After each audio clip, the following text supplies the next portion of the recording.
Good afternoon everyone, thank you very much for joining my latest video. I really appreciate it, and thanks to everyone that continues to like, share and subscribe and obviously supports this channel. I really appreciate it. So today I'm going to talk about, as you can see from the title, it's called The Money Game. I think this is quite an important aspect of, well, obviously an important aspect of life, because people are absolutely hell-bent on it, and I know we obviously need it to survive, and people say money doesn't bring happiness, but it depends what way you look at it. But we're so hopelessly dependent on this bit of paper that literally does grow on trees. I mean, remember when you were a kid and you would maybe ask for money to go to the sweet shop or something, and they would joke with you and say, do you think that grows in trees? I remember one time I said, well, yeah, it does. Well, yes, I do think that, because it's just a bit of paper. It's probably at that point they realised it was different. But what, I mean, I've had it where I've said to people that I would like to rid the world of money, and the vast majority of people that you say that to, they go up in arms and they automatically say, that's communism you're talking about. No, communism's still based on a monetary system. As I've spoken before about the Ubuntu movement, I think it would need to be something along the lines of that. Now, I'm going to go into where this money system came from and how it's all enslaved us. Right up into the present day, and some of the characters that's been behind it, along with some of the other things that they've got to their name, because it's important that we know where this came from and what it means to obviously have central banks that dictate the flow of currency. It should be governments that do that, and as I've said in previous videos, one of my last videos, JFK and Abraham Lincoln, who both tried to print interest-free money, and we all know what they've both got in common for doing that. Of course, that won't be the only reason why they have the same thing in common, but that's definitely one of the main ones. Now, money, one of the first central bank that was in, well, the UK, or in England anyway at that time, was the Bank of England. And the first charter for the Bank of England was signed by none other than the man by the name of King William of Orange. Obviously King Billy, a lot of people in Scotland will have heard that name. I know I have. I know I used to sing his name on a weekly basis when I attended Ibrox Stadium. Just for the fun of it, because everyone else was, and you think it's part of Rangers history and all the rest of it, which it is, I suppose, but it really shouldn't be, but it is, and I mean, that's fine. It's fine that people want to celebrate their culture, but we have to know who this man is and what it was he's actually given us here. Now, when I used to go to Ibrox, I'd sing all the songs and King Billy this and King Billy's on the wall and all the rest of it, and then a few years after I stopped going to football, I started to look into the history of Ireland and the history of this man. And to say he was grotesque is an understatement, and I don't really care what anybody thinks of me for saying that. I'll be called a traitor for saying that by some people, but I don't care because it's true. The Orange Order, it was created to assist this man, because back in the 1600s, he was back to become King of England. And the Orange Order was created to support him in that. Now, when he landed here, he landed in a place called Brixham. It's on the south coast of England. It's a fishing town. I've been in it. I think I've been in it once or twice. I can't remember. I think I have. And that was where he first landed. And there's actually still a statue that stands in that harbour today that commemorates his landing. Now, when he got here, he was backed and endorsed to become king by a man by the name of William Cavendish. Now, just to give him a bit of context, his descendants had actually, they're from Derbyshire. I think they used to own Chatsworth Estate. His descendants had actually married into the Kennedy family in America. Kathleen it was, I think, that's JFK's sister, if I'm not mistaken. She married into this family, and when the heir to the Chatsworth fortune had died during World War II, as by law, the fortune had then gone to Kathleen Kennedy. She in turn died in a plane crash not that long after she received this, or before. I can't remember the ins and the mechanics of it. It's been a while since I've looked at it, but she died before any of that could happen, so it obviously stayed within the family. So that just gives a bit of context, and I know people will say, well, flying was in its infancy back then, which it was, or in its infancy, sorry. But even still, it's some coincidence when you consider the implications of it. And I don't believe in coincidences when it comes to the elite end of things. They just seem to happen all the time. There was another man by the name of William Patterson, I believe he was Scottish.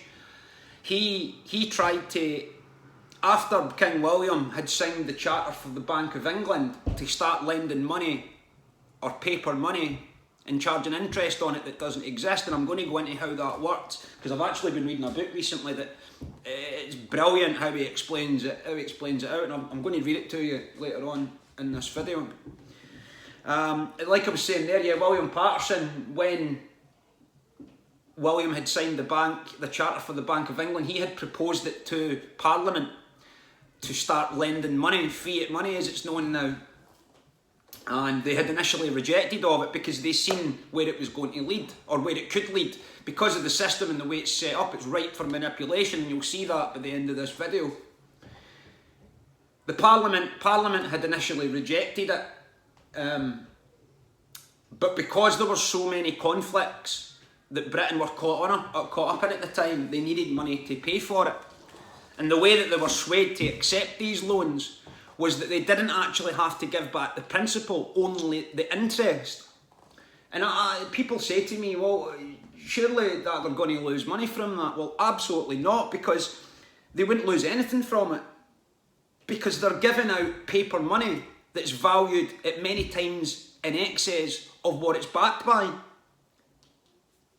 And that's it. That's why they don't lose any money of it. That's why they can just take and take and take interest.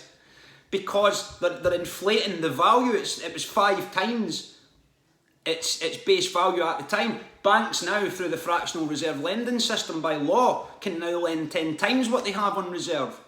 Now what they realised was, back during this time, was that money, right? Money, all paper money was supposed to be, was an extension of the barter system. It was written on a bit of paper as an IOU, so that you didn't have to keep moving things from place to place. IOU this, it was a good system. But because of the way it's set up, and the way it's set up to fail, and the way it's set up to obviously enslave people, again it's ripe for manipulation. Now, using this method, the Bank of England, during the first year when they were lending these things, or when they were lending this paper money, they, like I say, they only wanted to get the interest back. Now, what happened was, they realised that when people were borrowing, only 20% of the metals that were on deposit were actually being lent out. So they knew that because the metals that everyone had owned that they were depositing with the goldsmiths, they knew exactly what they could do with, because if only 20% of what you have in deposit is actually being moved around, then the other 80% is sitting there doing nothing. So you can then start lending these IOUs and charging interest on it for metal that you don't even own. Now, after 1 year of the Bank of England doing this, they had amassed, I wrote the numbers down, I won't bore you with them, I'll just go straight to the end of the numbers. After 1 year of this system, after signing the Charter for the Bank of England, they had amassed £28,000. Now, I'm not talking about £28,000 like we would say it, like if someone had to pay £28 and £1,000 into your bank. Back then, it wasn't counted like that. It was £28,000 of gold and silver. So you imagine that. So that's after 1 year, not even taking the principal back, only the interest. They had amassed £28,000 of gold and silver. Like pounds, not pounds. And this is where it comes from. This is where gold, £1 of silver, £10 of silver, because it was backed by silver or gold or whatever it was. This is why back in medieval times, if they had coins, it didn't matter what market was on it, because it was a precious metal, so it could be used anywhere. People would take it for trade. This banking system is still in place to this day. It's still going. It's been going for centuries. Now you imagine the money that these people have amassed. Now, like I say, I've been reading this book recently. It's called The Gods of Eden. It's honestly, it's absolutely fantastic. I've heard people say that it's over 80% accurate, and after reading it, I've read it before, like, but I bought it again because I'd heard someone mention it. I thought, I've not read that for a while, so I decided to buy it again, and I didn't really understand much at the first time anyway. But they say it's over 80% accurate, and since reading it again, or almost reading it again, I would say that's absolutely true. Right, so I'm going to start, right, so this is in this book. They are talking about why it's ripe for manipulation, why this system it doesn't work, and it's obviously unfair. So, right, let us pretend that a chicken farmer was in a village market and wanted to trade for a basket of apples. He did not have his chickens with him, so he might write a note to the apple seller entitling the bearer of the note to come up to the farm at any time to pick out 2 healthy chickens. The chicken farmer would be able to walk away with his basket of apples, and it would be up to the apple grower to visit the farm one day to redeem the note by getting his 2 chickens. As long as people have faith in the chicken farmer's ability to honour his notes, he will be able to use them for barter. Let us now pretend that as the day draws to a close, the apple grower decides to have a look around the market. He comes across the cloth merchant. The apple grower's wife has been henpecking him for days to buy some of the new silk that just arrived in the caravan from the Far East. The apple grower's home life has been made miserable by her unceasing demands and her denial of wifely comforts. So, he negotiates with the cloth merchant for some silk. The cloth merchant, however, does not need any more apples.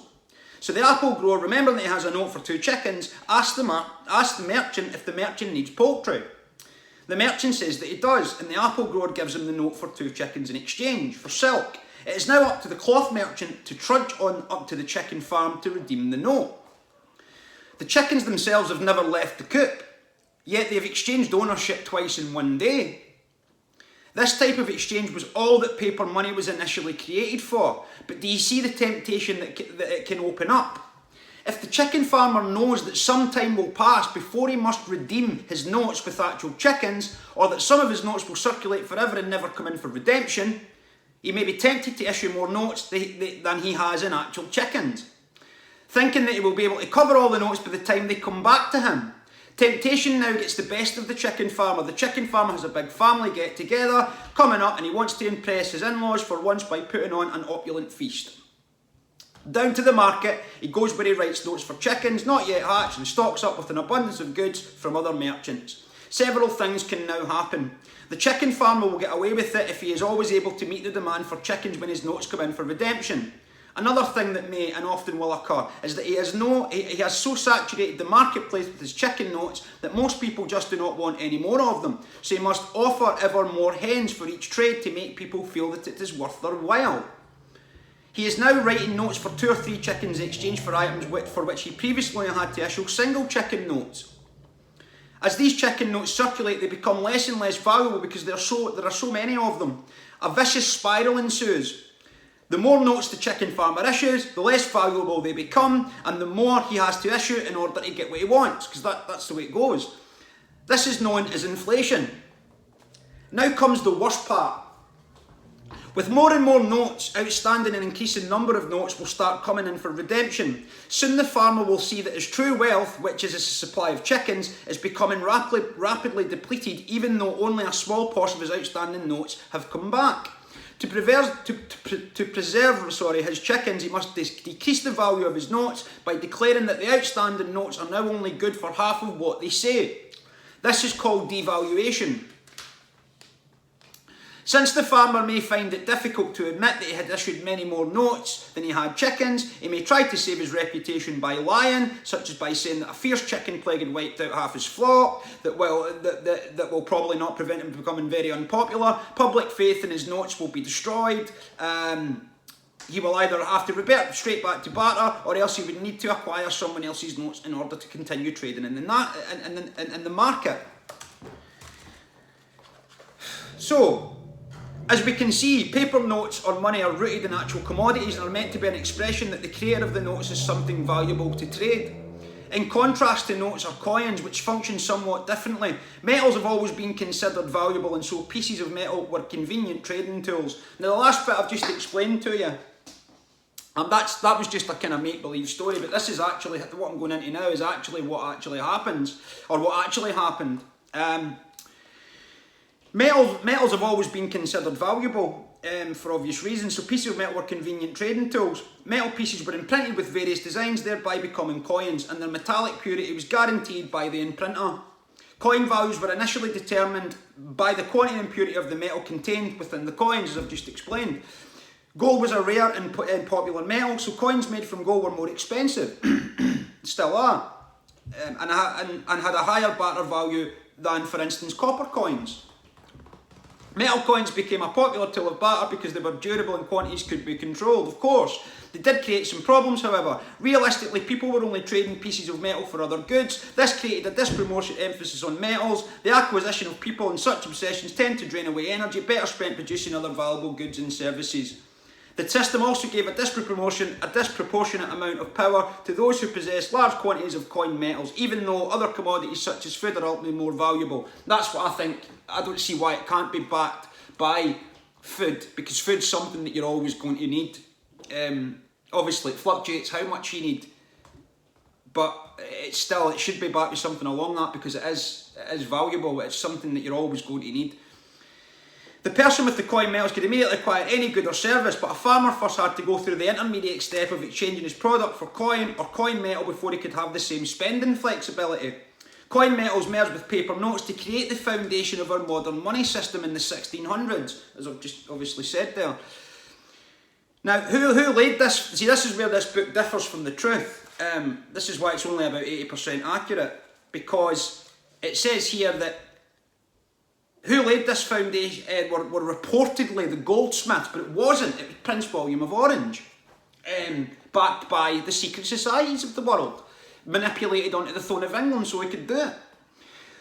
Goldsmith usually owned the strongest safes and lockboxes in town, so that's obviously why he thinks that. For this reason, many people deposited their coin metals with the smiths for safekeeping. The smiths issued receipts to the depositors that promised to pay the receipt holders on demand the quantities of gold or silver shown on receipts. Every such receipt was actually a note which could be circulated as money until a holder of the note went back to the goldsmith to redeem it for the specified amount of metal. And like I said, they made an important discovery that only about 10 or 20% of the receipts ever came back for redemption, which meant that 80% of what they had on deposit could then be used to lend for interest purposes. It is absolutely unbelievable that this is where this current system came from. It really is. It's just absolutely unbelievable.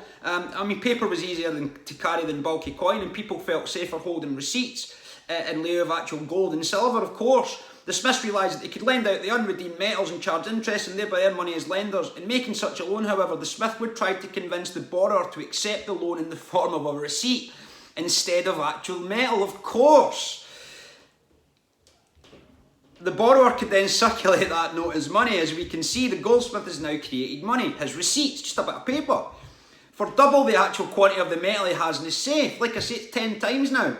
First to the original depositor, and then to a borrower. The goldsmith did not even own the metal in his safe yet. By simply writing up on a piece of paper, someone knows how money up to the full value of the gold in his safe. The smith could continue writing his notes as long as the notes coming in for redemption did not exceed his actual deposits of precious metals. Typically, a smith would issue notes for 4 to 5 times in excess of his actual supply of gold, which is now 10 times.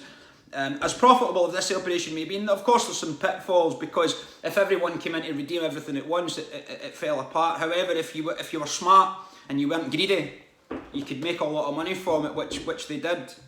After the first year of the charter for the Bank of England was signed, and they make that kind of money on interest. That's unfathomable this day and age now, because our system's not backed by any of this stuff.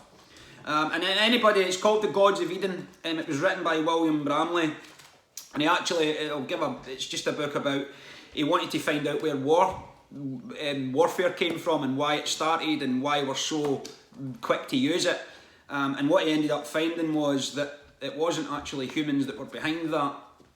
It was what's been spoken about on this channel, the Archontic Force that I'd spoken about in a few videos about. So It's a brilliant book. It'll bring you right up to speed with what's going on, and I definitely recommend it. I just wanted to read something out of it because it's so important to what I'm talking about here.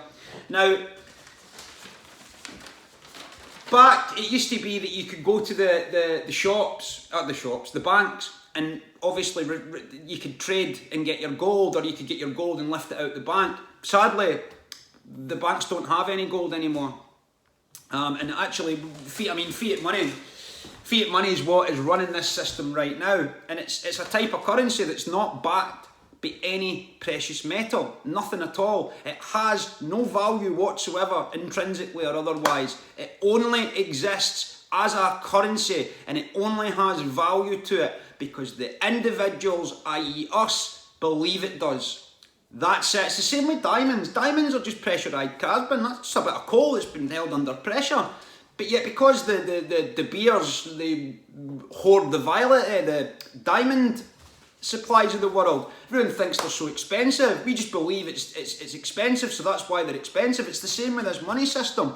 And then I spoke there about you could go and trade your money for metals in the bank. You can't do that anymore. In 1971, Richard Nixon in America, he actually stopped that. He stopped that convertibility. And here's the thing about America. America, they won't accept, so they can lend you paper money, but they won't accept paper money back to pay the debt. Only gold and silver can be used to pay the debt back to them, but they can issue paper to us. And everyone thinks that in the Constitution, it says in the Constitution that Congress must print money. It's just not true.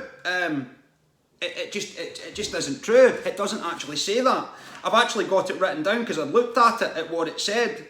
Just bear with me a second. Yeah, only gold and silver can pay debt, and no state can issue money. No state can issue money whatsoever. And this would make money unconstitutional. Well, actually no, because what they did was they created districts. So you've got the District of Columbia, which is where Washington is, and that's where the Fed Reserve is as well. There's actually 12 other districts that are allowed to print money because they're not actually a state. So that's how they've gotten around that, and anybody that wants to go and check that absolutely can. You'll see that it's the District of Columbia that issues money because states aren't allowed to do it. So they just create this stuff. And anybody wants to know about the convertibility and gold and silver, just have a look at the Bretton Woods Agreement from 1971. It's definitely worth looking at. But this is the thing as well. I mean, they say that it would make it unconstitutional money, but it doesn't make it unconstitutional because it's not the Constitution that's printing it or the Congress that's printing it. It's these districts. So people really need to get wise. And I'm going to do a video on the Federal Reserve.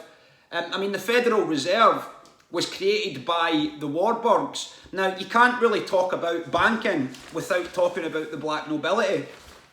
And the black nobility, an example of the black nobility is obviously the Windsors. They used to be called Saxe-Coburg-Gotha. They're German. They changed their name during the First World War because everyone was rightly asking, we're actually at war with the country you hail from. So they changed it to Windsor. A nice town in England, after a nice little small place in England. But I actually think they're related to someone called Windsor going back a few centuries as well, so that's obviously another reason for it. But they're regarded as black nobility. And then you've got the Del Banco family. That's where the name bank comes from. That's now the Warburg family. Max and Paul Warburg, who were instrumental in the creation of the Federal Reserve. It's actually illegal because it was pushed through. It was pushed through Congress in Christmas 1912, I think it was, or 13, and it was illegal, because there was not enough people to vote on it, but they still managed to push it through, and everyone was at home spending time with their family. And actually, the Titanic is linked to the Federal Reserve as well. I've had the pelters I've had for saying that. The Titanic disaster was orchestrated, and when you look at the evidence, it was. I mean, I've researched it extensively, and I've listened to survivors that you go to the BBC archive and listen to the survivors talking about the people that were there when it happened, that had survived it, and it's not. There was something else going on. I heard one describing it. It was like a train moving going into a station. And then I've heard experts that use thermite that's got the same effect. And I've heard from other people that thermite was indeed used on the Titanic. And it was also the Titanic. It was also moved. It was rushed through as well. It was moved to April because that was the time when the iceberg season was at its highest. That was obviously their cover story. But I'm probably going to do a video as that as well. So I'll keep to the contents of this. But the Federal Reserve it's been instrumental in or the creation of it. It came before or it came after what happened with the Titanic, because there was a load of people, rich people in America, that were against it, and they needed their help. They needed their vote, and JP Morgan invited them. He got them all tickets. I think there was about 30. There was people from the Astor family, the Astor bloodline, that died in it. So they've got no problems doing that. And they got on at Belfast, and JP Morgan never, and the rest was history. And the Federal Reserve was created, and this is all related to that. I mean, the Rothschilds are another example of a banking family. And I've heard David Icke, I can't remember, I think I read it in a book, I think it's in The Biggest Secret, where I can't even remember, it's in one of his books, but he talks about when he was in South Africa, and he was asked, or the guy, P. Botha, the former president of South Africa in the 1980s, had spoken to him, and he'd said that while he was president of that country, he was invited to hold a delegation of English Rothschilds who were wanting to agree interest rates for investment for investment portfolios, and they had money sitting in a Swiss bank account to invest in South Africa for these reasons. They just needed to agree an interest rate. Now, they were told that this money was sitting in a Swiss bank account, which is the Rothschilds. That's the Rothschild country. That's why it's never involved in any wars. It's a strategic neutral point. That's where Hitler used to buy oil from the Rockefellers. What was Standard Oil at the time? It's Exxon now. It's why it was never involved in it. It's all a scam. And they're offering money that was stolen from German Jews during the Second World War that was sitting in this bank account, and they're wanting to start lending it. So, and that will be backed by something, because look what they stole from them. I mean, some of the artwork that was taken from Poland and Germany and Hungary and all these different places, they reckon that's in the Vatican, and I would place money on that's where it is. Honestly, that wouldn't surprise me in the slightest. So the Rothschilds, I mean, they're involved in these banking scams. I mean, I don't know if I've mentioned it on here before. Like they've spoken about when it was when the Duke of Wellington was at war with Napoleon. Everyone thought that the Rothschilds had put it about that Napoleon had won, and everyone started selling their shares. And the Rothschilds had sent their agents out, and they were all going buying them back really, really cheaply, because everyone thought that Napoleon had won the war, so they were trying to get rid of their shares as quickly as possible. Didn't know Rothschild was selling was secretly buying them up, and then when it came through the wire that actually the Duke of Wellington had won the war, those share prices that were sold for a fraction of what they were worth actually got more expensive than what they were before, and apparently it gave the Rothschilds control of the British monetary system, even way back then. So, I mean, obviously it started in the 60s. This would have been, I think, the Duke of Wellington and Napoleon. It was the 1860s or something like that. They had that war. So, this is what we need to understand, that fiat money is being used to bloody enslave us. These interest rates and banks, and now they've added, so that system that I just read from that book, they've actually added the boom and bust system to it now, where they can boom by lending out ever more money. And then when everybody's obviously up to their eyeballs in debt because everything's going great with their businesses, they start withdrawing the money supply from the system, which causes things to crash. And then when the assets that people have bought with the money that they've borrowed, they can no longer pay it, so the only thing that they can do is to give it back to the bank. That's just another example of the system I've just described there, and with the Duke of Wellington and Napoleon. It's just another way to do it. I mean, the thing about fiat money is, it's the more that you put out, the more tax you get off it. It's as simple as that. It was the first notes that were issued. Apparently they go back to the 13th century in China.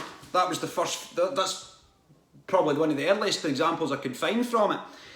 But again, it isn't backed by anything. So I ask you this: why are we running around and thinking that this is worth something? It's not worth anything. This is why if you borrow money from a country, they don't take paper money. America tried to do that with China, pay them back in bloody paper money. They weren't interested. So what they done was, because it's not worth anything. So what they done was they got loads of tungsten, because it's the same properties as gold. It's more or less the same weight, and they gold plated it to try and pay the Chinese back. But the Chinese knew who they were dealing with, and they were wise to it. And that's why I believe there's nothing in the Federal Reserve, in that vault. There's nothing in there. If the American people knew that vault was empty, that country would collapse, which it is empty, and they've been requested many times. People in America have says, look, we would like you to go in there with video cameras and prove that the gold's there, and they won't do it. It's like, look, it's security reasons. It's the security of your control system, mate. It's not because, I mean, who's honestly going to get into bloody the vault? Is it Fort Knox or something they keep it in? I'm not sure, like, but I would imagine it's a pretty big vault. So who the hell's going to get into that? It's nonsense. They don't want to show you it because there's nothing in it. And then, you talk about fiat money, like, it predominated in the 20th century. It really did. That's when it really started to take hold. And like I say, Richard Nixon, he suspended the convertibility, like, and then that was it. It was adopted. It was actually adopted from the 18th century onwards. So in the 19th century, it would have been available, and it produced hyperinflation into the 20th century, 19th century anyway. And the Weimar Republic of Germany is a notable example of that. And then you look at the word fiat cars, and I thought that's weird. That I've heard that David Icke make the connection before. Fiat money, fiat cars. So naturally, I looked at the starter of Fiat Motor Company, and it's a family called the Agnelli family. They were actually known as the Kennedys of Italy. So, and I had a look at their family tree. They're definitely nobility. There's no doubt about it. They're related to princes and princesses from the Netherlands and places like that. So. I've got no doubt about it. They're definitely of nobility. It's just, we need to start getting to grips with this, people, because money is what they've used it against us for so bloody long now, and we need to start getting. And that's the thing. And people say to me, right, well, what do you, Alan, propose that we do about this? How do you propose we get around it? Because it's not as if we can go into a bank and say, well, this is wrong, you're operating as criminals, because they're not. They're operating under the law, because the law states fractional reserve lending, you can lend 10 times on what you have on deposit. How is that fair? And I've explained it before, like, but right, so I go to someone and I get like a bank, and they say, right, we will lend you £10,000, and you go to a finance company and they lend you £10,000, and they type that into your bank.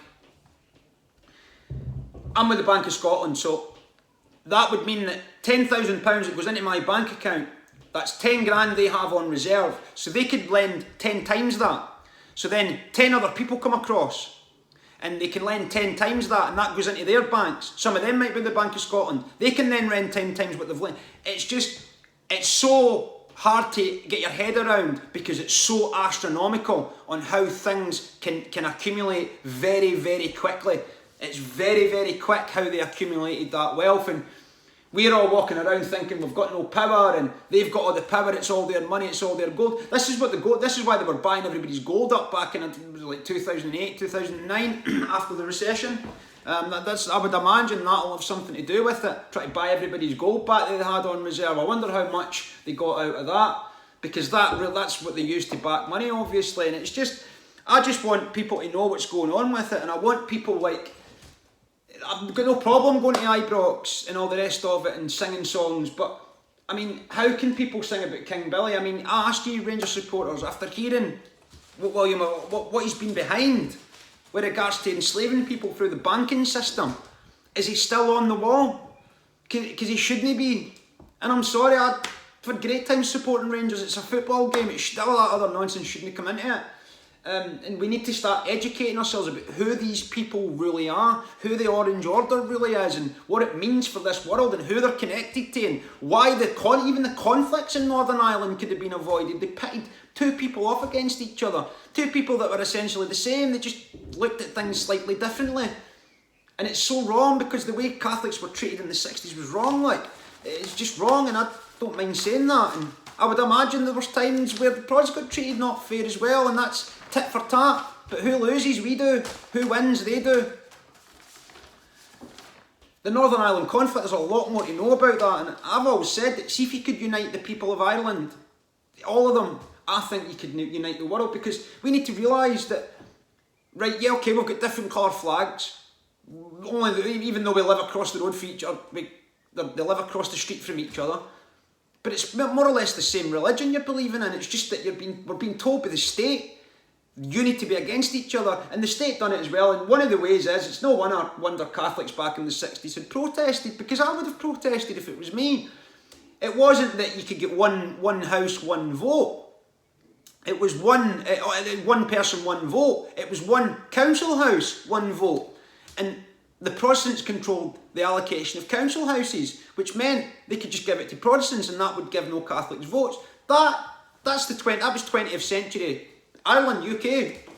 I'm sorry, but that's unfair. That's not. I know it's different now. It's all changed now, and I was actually surprised when I'd seen that, because the Irish in Belfast, the people that class themselves as Irish in Belfast, they're not for the state. And then yet when COVID came around, most of them had bought into it, and I couldn't believe that. Like, I honestly couldn't. I just couldn't believe they'd done that. It's like, you know exactly what you're up against here.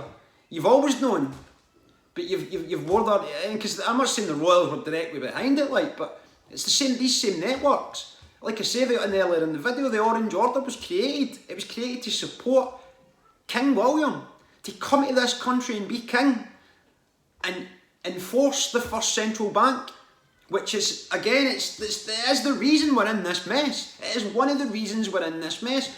I mean, I'd spoken the World War III video about the central bank that was created in Italy by Giuseppe Mazzini, who was the same guy that started the mafia. These are all connected, these people. They're all connected. This is why, I mean, I've lost my train of thought there, I do apologise, but yeah, we have to realise that there is no borders. I mean, people that say, oh, North Korea and China are against Russia or are against America, and then Russia coming in. There is no borders. These secret societies have got no borders, right? They make us believe there's borders so we're easier manipulated, and then we can be played off against each other. It's us versus them. That has worked so bloody well for them, and they're still trying it now, obviously, with what's going on with Israel and Iran, as I've already explained. But this is why they want these wars, because they bloody know, that not only do the countries need to borrow money through this system to start the war, but when the war's done, they then need to go and borrow more to rebuild their bloody countries, which usually ends bad for... I mean, look at what it took Britain years to recover after the Second World War. It was years before they stopped the rations, etc. We lost out of that. Yet we were told at the end of the Second War we'd won. Well, I seen what Britain was... Well, I didn't see it, but I've seen it, like, via research. We didn't win. The people of Britain didn't win. I don't care what they say. No, humanity lost there. The only people that really won there were the networks. And they've used these tactics for so long now that they keep on using them. And it will keep repeating until we are wise to these systems. And if everybody could wake up to the fact that this is a Ponzi scheme, what I have just spoken to you about it is a complete and utter scam. They took metals that didn't belong to them, and they lent it to people for interest. That's stealing. That's fraud, in my opinion. And it's still going on now. We're still bloody doing it. Although banks aren't even lending now. But yet, when the recession came in 2008, I wasn't thinking about any of this stuff then, but I remember hearing the taxpayers bailed the bank out. Right, okay. I would like to know when we're getting that back. I've not heard anything about it coming back to taxpayer money. The taxpayer bailed you out, and the taxpayer does this, and the taxpayer does that. Right, okay, well, it's time the taxpayer controlled it, because you can't be trusted. You've proven that. But see, the thing is, at the moment, a lot of us are still spiritual children, myself included. I've got to work on that type of thing. I've still got my triggers.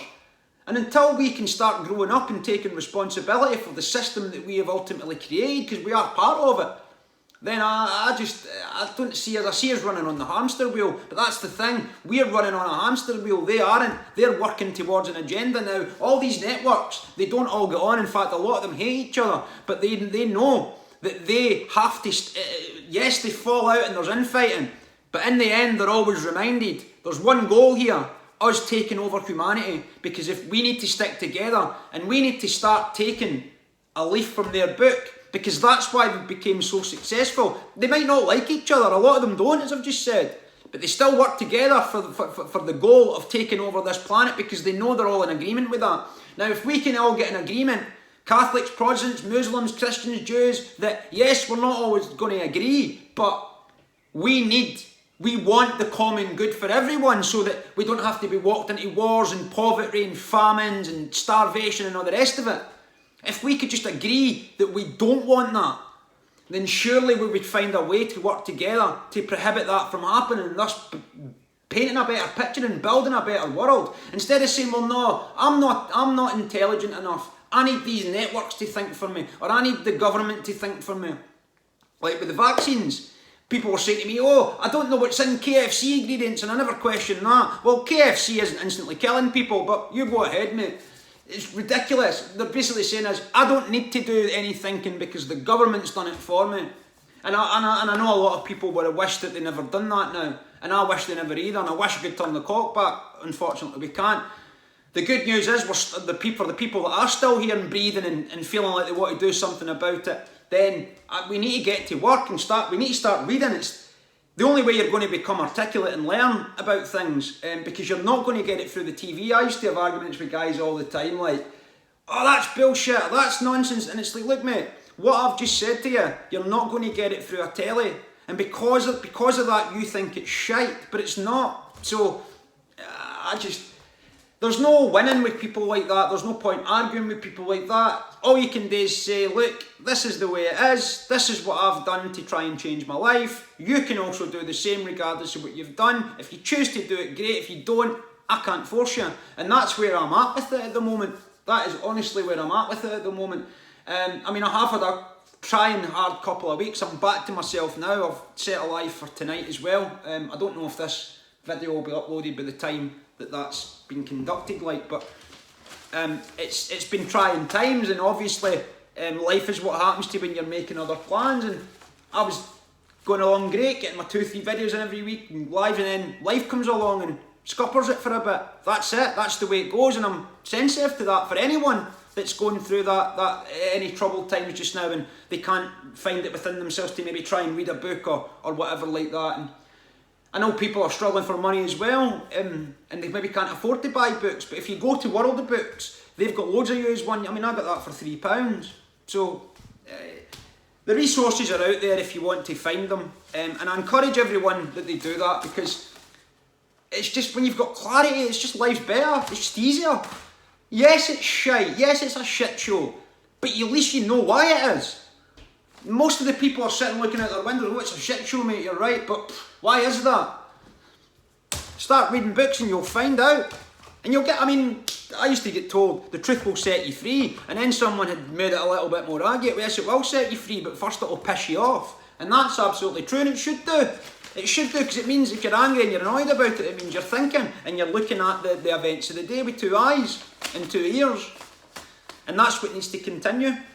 I hope you all enjoyed this video. I actually started recording it yesterday, and somebody bloody phoned me a salesman, which I wasn't happy about it, because I tried to click it off and it turned off the video and cancelled it. I was absolutely raging. I was raging. I couldn't believe it. But here we are now.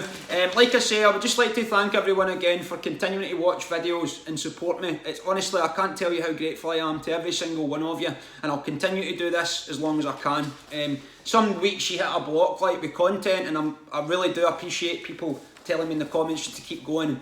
Thank you very much, you're valuable. Because that does keep you going. It gives you the self-esteem and the confidence to do it. So thank you very much for that. I really appreciate it.